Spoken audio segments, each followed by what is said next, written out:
Hello family, welcome back to my channel. If you're new, welcome. My name is Akubeze and I'm a weekly vlogger based in Lagos, Nigeria. Please be sure to subscribe. We've got a lot of interesting and enlightening content going on this channel. So today I've got something kind of new for you guys. I guess I would call it like a reactionary vlog because it's a vlog, but then I'm also here going to be sharing my reactions with you guys. And I'm sure you can tell from the title, but it's all about this whole national identification number issue, the wahala that is going on in Nigeria surrounding that whole national identification thing. I'm just going to be calling it NIN from now on because we're saying national identification number is long. So NIN, your NIN. If you don't know what NIN is the specific number that you're given upon enrollment to the National Identification Management Commission. It's that specific number that they use to identify you and use to tie like all your records together in the country. In case you see me looking down on my laptop, I am reading out from a document I had compiled this morning just so that I make sure I get all my facts right. And I had also gotten some information from the National Identity Management Commission. We'll just call them NIMC from now on's website. And on the website it says that the NIN helps to tie all records about a person in the database and it is used to check the identity verified. I'm not even sure if that English makes sense, but the point is that, you know, all your records are basically meant to fall under your national identification number so that, you know, they can track you, make sure that you're really the person. Nobody can do fraud with your name. And once a NIN is assigned, it can never be reassigned. So those 11 numbers that are in your NIN are going to be yours like forever. Nobody else has that same combination of 11 numbers. And even when you die, your number is retired upon submission of your death certificate to the NIMC. It's not like your NIN is just like transferred to somebody else. That number is retired. Nobody else can ever use it. Their slogan is enroll once and be identified for life. Ooh, cool. So obviously it's so useful because it's meant to help you to obtain your national ID card. If you want to travel, they just need to check, you know, they should be able to just easily transfer all your details from your NIN to like your passport, because you also do biometrics and all of that. It's meant to be helpful when you're opening your bank account, getting your driver's license, obtaining your PVC, that's your permanent voter's card, paying your taxes, any transactions related to your pension, access to welfare and other relevant services from the Nigerian government but yeah, in an ideal situation, you know, it's meant to help you access that, land transactions and any other transactions that the NIMC can prescribe. So the whole essence is to make, you know, identity theft more difficult and to just ensure that, you know, the database of the country is verified. Shall we know who is in this country? Let me not say we because I'm not part of them. They know who is in this country and what they're doing, where they live. The NIMC, they did not come into existence until 2010. That's when the commission was created, and you know, that's when they started pressing for people to register NIN. Apparently in my research I found that in 2003 they had tried doing some form of registration thing similar to that, but it didn't work out. So that's why they now launched the NIMC in 2010. So from 2010 to 2020, you know, I guess for 10 years this whole thing has been going on. You'll find most people, if they don't have a passport, they will have their national identity card, things like that, where their NIN number is also going to be included on and all. But everybody in Nigeria now started hearing about NIN, because on the 15th of December there was a circulation of the Nigerian Communications Commission which said that if people hadn't linked their NIN to their SIM cards, their SIM would be blocked. This thing was set on the 15th of December, but then a deadline was given for 30th of December. That's 2 weeks for a country of 200 million people to register register for their NIN and link their SIMs. And apparently, this I saw on Punch newspaper, only 42 million Nigerians in the last 10 years have been registered. As I said, we've had that whole 10-year period from 2010 when the NIMC was incorporated until now, and only 42 million Nigerians have done that. And government gave us 2 weeks, 158 million people to register for their name and link it to your SIM. So obviously that was a joke, and with widespread criticism of that whole initiative, they extended the deadline to January 19th. Today is currently the 18th of January. I've not heard any news about what's gonna happen, but we shall see. I'll update you guys on my vlog if they actually end up canceling my SIM, or God knows what is gonna happen. And if you have never registered for NIN, they extended the deadline to February 9th. So with all of that in mind, now let me narrate my own experience. Hearing about this whole SIM card thing, I was like, obviously I don't want to get cut off. I need internet, I need to be able to communicate. So it pressured me, and I'm like, oh, let me get registered for my NIN. And I was in Port Harcourt at the time, so I just thought, it's better for me to do it even where in my home state. And I just thought it would be easier for me. So I got the number of someone from my friend who had done it, and she was like, I should just pay him 5k, he'll do it for me sharp. Ho. Little did I know that was not what was gonna happen. By the way, you're not even meant to pay for this thing, but I knew that I was trying to be quick about it. If you know Nigeria, anything you're doing in this Nigeria, there are too many crowds. So I already just felt the crowd is going to be too much, so let me pay for express service. So I'm like, okay, I'll pay the 5k. She gave me his number, called him. Turns out it wasn't working, because obviously this was New Year period.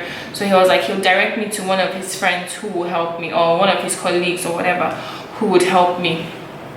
So at first I wasn't even vlogging, because I'm like, I'm not doing something very legal. I don't know if it's illegal to facilitate the people, but I just felt like I'm using Kona, so let me not vlog because I'm not following the full procedure. But there is still need to talk about it and expose myself then, because even regardless of not following the full procedure, I was there for a good 8 a.m. to 4 p.m. a good 8 hours. So why? And that's express service anyways. But my own was even small, because the people I now ended up talking to were telling me how they've been there for the last 2-3 days. They come, they write their name on a sheet of paper or something, and then they wait from morning till night. If they don't get in, they come back again. Those that are on the list will get priority. But in reality, there is no list, because there was a cabal in the registration center. Guys have their own people. Those are these people that you're paying 5k to. Meanwhile, as I'm talking about all these guys, there's only one person who is actually doing the capturing and the registration. All these other guys are like the doormen, let's just call it that.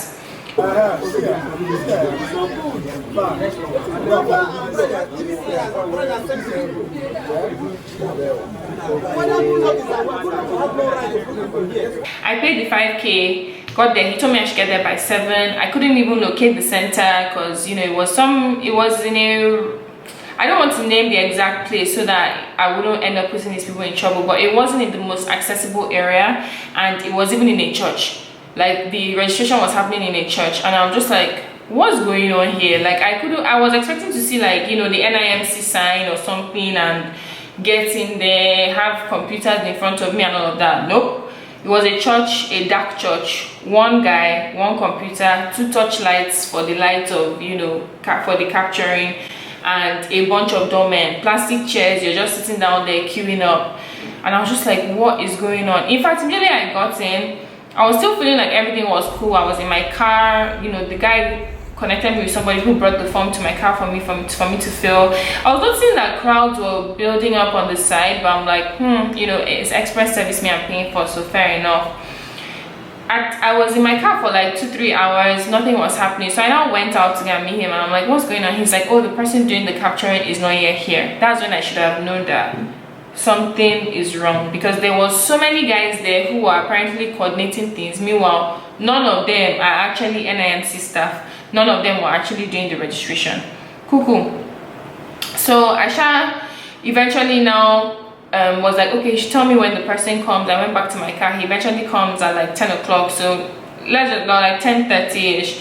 So let's just say, you know, 2.5 hours later, he comes back and to tell me that, oh, you know, somebody is, that the guy doing the capturing has started now. I'm like, ah, cool, let me come out. He's like, no, I should wait. And he'll tell me when to come. Ha. Okay, now I'm waiting. Now I waited another hour. He hadn't come out. So I went there by myself.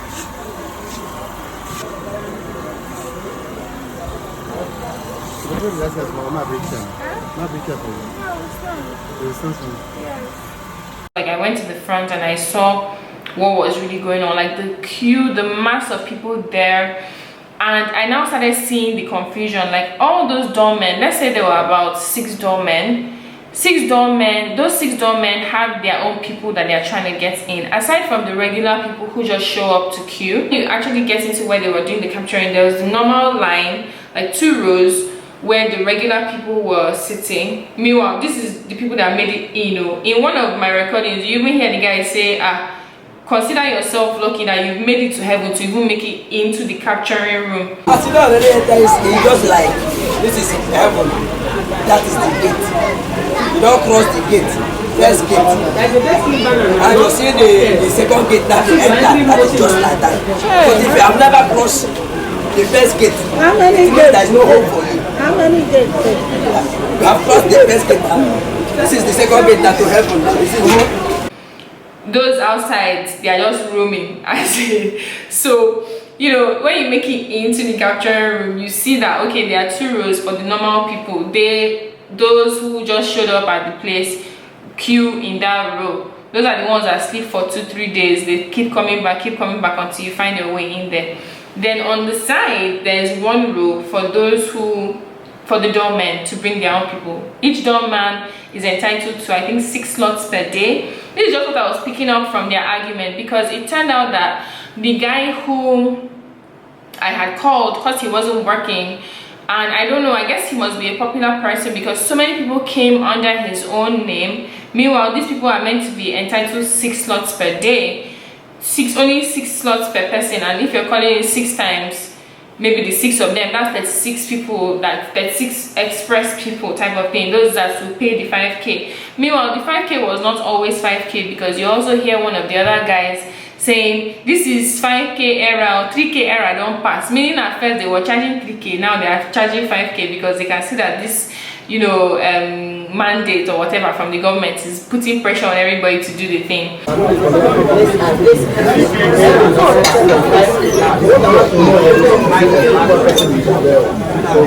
was confusion because that guy had more than the 6 that he was meant to be assigned, and you know, people just kept letting them through, and me, I was amongst those that were in the overflow.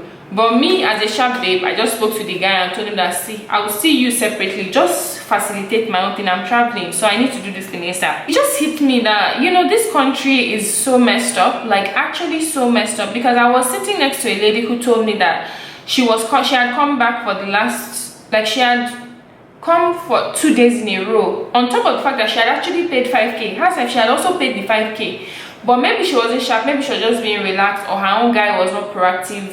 Because, you know, if I waited for that guy, I would have been in my car until maybe registration would have closed. It's because I forced myself. I went forward. I didn't even vlog all of this, but, you know, it was in the heat of the moment. I forced myself. I went forward. I meddled my way in. I told him that, see, anything that it takes, I need to do this thing today. So just get me in there. Even when I got in there, they noticed that they had put me in the express line. The guy doing the capturing, who is the main boss of it all, was not like that. Who is that? Whose person is she? This other one now sent me to the normal line based on my own guy now begging, as in this other guy that had arranged with. Even that my other lady, they also sent her to the normal line, and you know, we're just there gisting, and she's telling me how, like, for the last 3 years she's been trying to get this thing, and you know, her husband died, there was some complication. I've been working for this in 3 years now. I can't make it. Wow. I'm telling you, before even my husband come die, I not fit make it. I go up like Kogojo. They do mistake of my name. Come go about it. So they catch up or they don't catch up and they do everything finish. Then this time around, I come go again. They refer me to Rumiko. From Rumiko to Elios. From Elios to Unipop. Unipop to Yena. Long journey just to get your national identity. I'm telling you. The story was short long, but the point is that imagine a lady that has been trying for 3 years to get her national identification number. Why should it be taking that long? It's taking people 3 years, and then you really think it's sensible to set a scheme that the deadline is 2 weeks? Yeah, people had harsh reactions to that, so you extended the deadline for another month, but is that realistic? At least a year or 2 would have made sense to me, Sha. And then on top of that, you know that your people are not even equipped. Like, everything there was a manual process. He will literally type your name and they'll warn you that, CEO, better check. If there's any mistake, that's your problem, because start changing any error that you see in that thing is on you. So you are literally there with them as they're typing your name, your local government, your this, your that, your BVN, and they ask you for your BVN. So when they ask you for your BVN, you should assume, okay, your stuff is already on your BVN now. So should they not just, that's your bank verification number, so should they not just, you know, use that and transfer it, like collate everything together? But no, everything is still manual. Like, and in my mind I'm thinking, okay, even that form that they give you at the beginning to fill, imagine if they had actually considered this. You make that form available online. Most people have smartphones now. If not, you go to an internet center or a business center and fill it out, or you even go to one of the NIMC centers. There are computers readily available for people to use. Fill out the information and then you book a time slot, instead of just allowing people to come and queue and just be getting frustrated. There was one woman there that was literally shouting, "Give me back my money," that she has been there.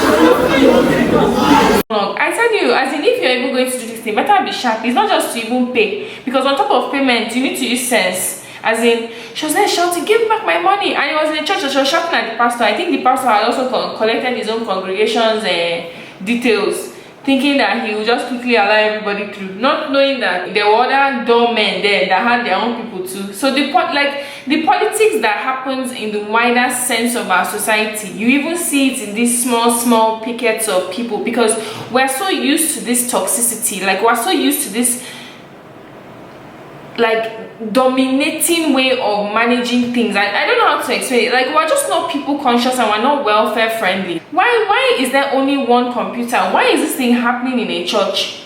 Why is, like, the road dodgy to get there? Why is it torchlight? In fact, in one place I videoed, you can see somebody helping the guy adjust the torch so that the thing can actually show on the person's face and they can capture you well. Like, you know, it's crazy. And I think the bigger issue is just Nigeria. Like, I feel like this whole NIN wahala is just showing that we still need so much reform in this country, because our leaders are not even, should I call it, big thinkers? Because I don't understand how the DG of the NIMC or whoever it is that passed this directive, could actually think that, okay, within 2 weeks the 158 million people that have not registered will be able to register and connect and link their SIM. Like, how? Like, there's so much to be done. I don't even know the way forward. I don't know, how was you guys' experience? I also don't know if this thing was specific to the center I went to. I also don't know if it's because it was holiday period.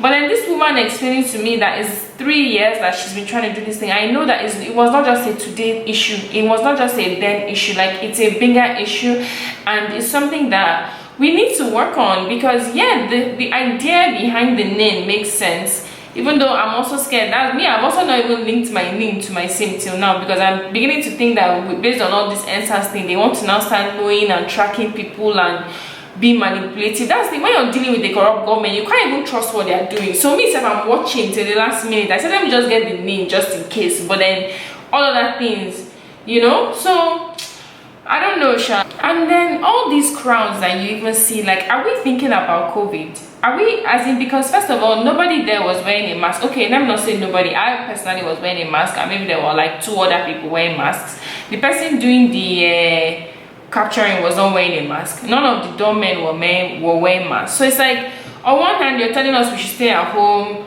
social distancing, wear your mask. But on the other hand, you're putting us in compulsory situations that are going to ensure that we are in crowded spaces. Like, how make it make sense? Like, this country, I'm just, as in, we need better, we need to do better. So I don't know, man. I don't even know what else to say on the matter. Let me know what you guys think about the whole issue. And if you haven't registered for your NIN, good luck. If not, I don't know, Sha.